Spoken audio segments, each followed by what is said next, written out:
Are you feeling a little poorly today after drinking that whole bottle of Santa Rita Cabernet Sauvignon from Chile last night?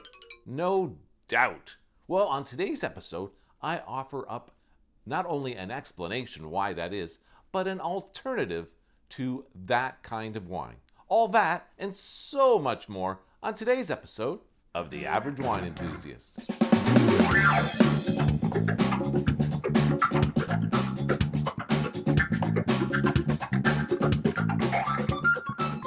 Hi there, everybody. My name's Mike LaPlante, and I'm the Average Wine Enthusiast. I know it's been a while since I produced a show. I think we got back from Sicily, and I produced a show as soon as we got back. You learned a little bit about Sicilian wine, and that was like back in June. Here we are. It's December 2022, and let's just say that the place where I record just wasn't conducive to recording a show on a regular basis or at all. However, things are different in my life now on a couple different levels. For one, I'm retired. Number two, we are now in a empty nest situation. Empty nest means record whenever you want. So that's where we're at now. I hope to also make the shows from here on in relatively short, just bite-sized stuff. You learn a little something, and then you go to the liquor store or your wine store and go purchase some wine shortly after that, because I know you're chomping at the bit, or as I might say, waiting to wet your whistle. Let's do that. I am just finishing up a bottle of Black Hills Rosé, and it is absolutely delicious on the second day.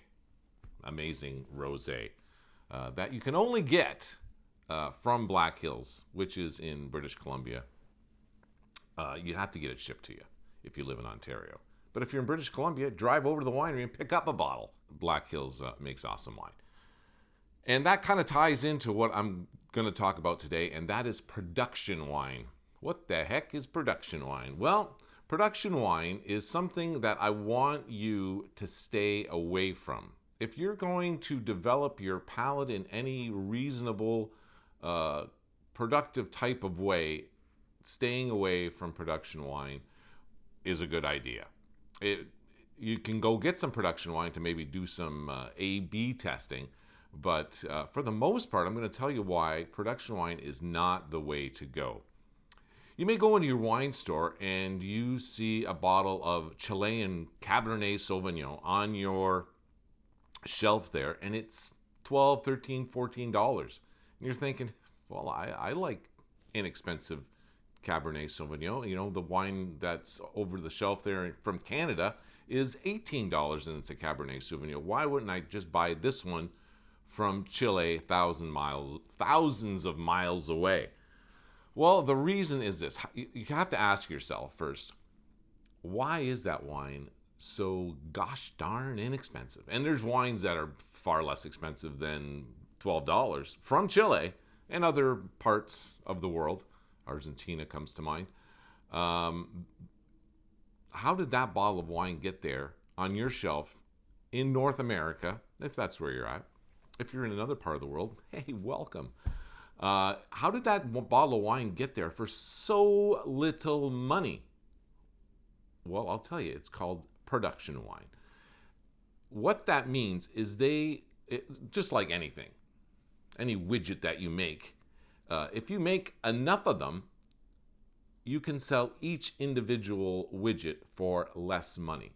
Because usually to ramp up or scale up your production of whatever, be it wine or widgets, you're going to put into place production methods, efficiencies that are going to allow you to scale up your production. Does this mean your widget or your wine is going to be any less better than it was? If it's a widget, maybe not. If it's wine, guaranteed it's going to suffer somewhat in terms of quality.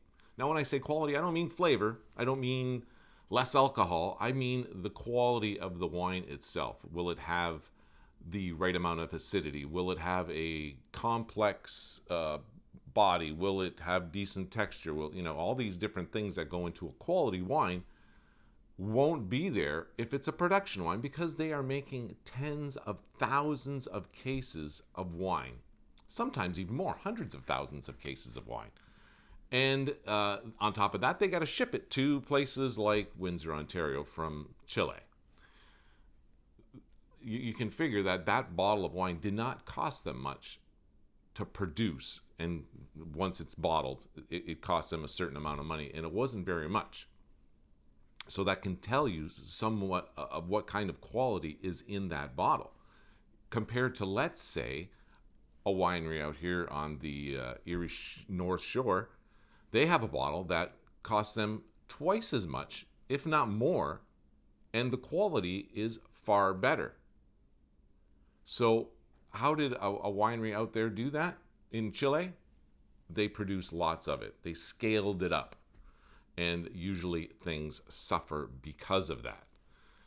So that's just one example of production wine. Another example that I think I've talked about on this show is wines that become popular. Let's say a $20, $25 bottle of wine becomes popular, and a large beverage conglomerate will come up, scoop that wine up, buy the winery that only produced maybe 5,000, 8,000 cases in a year.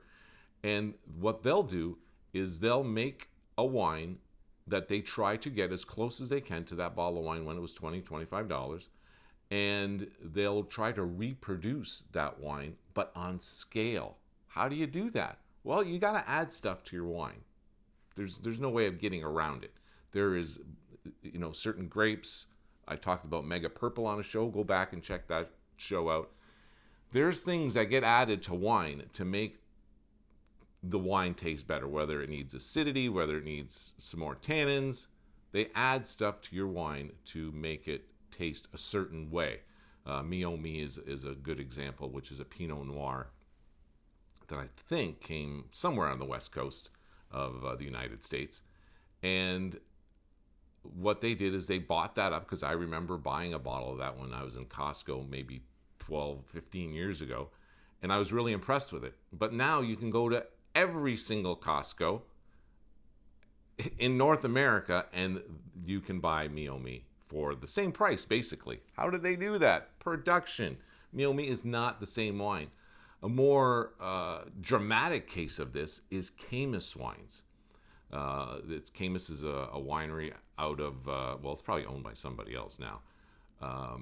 But it's a Napa Valley wine, Caymus. And you can go into almost any wine store with any selection and find a bottle of Caymus. How much does Caymus cost? I think it's like $105 here in my local LCBO. $105. There's not many wines out there that I would spend $100 on. I can't even imagine. But Caymus is out there. Lots of people buy it. People with lots of money who don't think much, and they think that they're buying a really good wine because it's $100. Just the same reason that people buy jewelry and clothes from Versace and Louis Vuitton and Dolce & Gabbana and all these other names like that. So Caymus is that type of wine. But it's a production wine. How can Caymus be on every single wine shelf and not be a production wine? You have to ask yourself that question. How can it be worth $100? It isn't. But it's got that Caymus name on it, and a lot of people buy it just for that reason alone. And you want to talk about Mega Purple? Buy a bottle of Caymus, and you'll figure it out. If you can't afford it, split with 4 other people, so you can go 5 ways on a bottle of Caymus. Cost you $20 for a glass of Caymus. I don't really suggest doing that. So you get the idea. And the same holds true for beer. The beer industry is the same way. I'm not sure as far as the ratio between production and non-production breweries out there. The craft beer industry has just exploded within the last 5 to 8 years. You go to any town almost, and you can find a craft brewery installation somewhere in that town. But that is not production beer. Production beer is Budweiser, Laker. Do you think you're going to find any quality in those beers? No, you're not. the same holds true for wine. You make too much of one thing and it loses quality somehow. When I say one thing, I don't mean widgets though. I just mean wine or beer. Same thing. So you get the idea. Wine is not meant to be produced on a production scale, but there is such a market for the $10 to $15 bottle of wine out there that, you know, it has the same relative alcohol by volume, usually 13 to 15%. People still get a buzz by drinking the wine, but even the quality of that is also diminished in production wine as well. The type of feeling you get from a lower quality bottle of wine isn't the same as you would get from something that was made at your mom and pop winery here, because there's a difference in alcohol. There's quality ranges within alcohol itself, and the alcohol that you get in cheaper wines, production wines, is not as good as you can find elsewhere, let alone the other stuff that they put in the bottle of wine to make it taste palatable. So that's my little spiel on production wine. So what am I drinking lately? That was a piece I did. To be honest with you, I'm trying to drink as much different wine as I possibly can. I just celebrated my 60th birthday this past weekend, and you know, it makes you think, how much more wine can I drink in my and keep my liver sustainable, before drinking wine is no longer possible. So that's what I'm trying to do. I just bought a bottle of Georgian wine, and it was delicious. I also bought a bottle of wine from Greece, a Cabernet Sauvignon that was mixed with a grape I've never even heard of. So I'm waiting to try that. I think I'm going to be opening that today at a friend's house for a dinner party. Black Hills, if you can get wine from them, I highly suggest it. Canadian wine is really your best value if you live in Canada. You're spending Canadian dollars at Canadian wineries. Yes, in a lot of cases, some of the best wine is not made in your province, and interprovincial wine laws make it not as easy as it should be. But get your wine shipped to you if you can.